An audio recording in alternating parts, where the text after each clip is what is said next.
A very important idea is the idea of one-sided limits. So a left-sided limit we define more or less in the same way, but now we're only allowed to look at x values that are less than a, so that x is to the left of a. And in the notation, to put this little minus sign, right, because the left side of the real line is negative, so we put the minus sign to say that this is the left side limit. X is approaching a from the left. And we talk about the right side limit in the same way. Put this little plus sign to say that x is approaching a from the right side, so x is bigger than a, right? So the right side of the real line is the positive side, so that makes sense. Let me maybe highlight those. X approaches a from the left, and this is it, and this is the most important part. And when x approaches a from the right, this is the notation, and this is the most important part. Let's see what we do with this through an example. So first, look at this nasty little graph right there. This is just what you get if you type this into a graphing utility.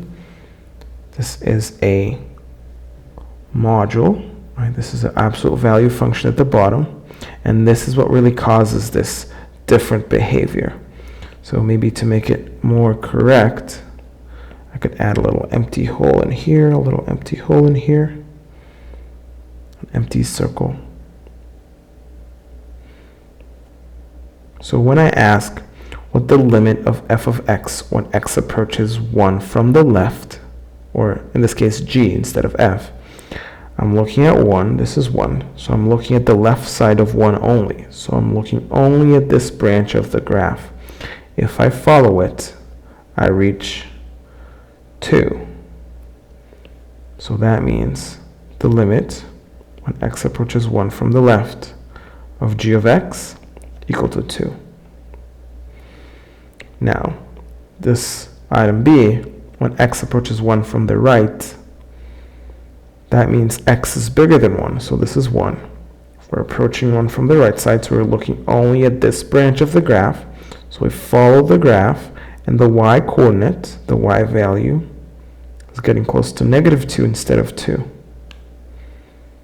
So that means the limit, as x approaches 1 from the right of g of x, equals to -2. Okay? So these are the two one-sided limits. There's the left side limit and the right side limit. In this case, we can't say that the regular two-sided limit of g of x as x approaches 1 exists. It does not exist, right? And that's because if you approach 1 from one side, you get one value. If you approach it from the other side, you get a different value. So there's no one single value that g approaches as you approach 1. So as a general rule, and that's an important one, I'll even box it.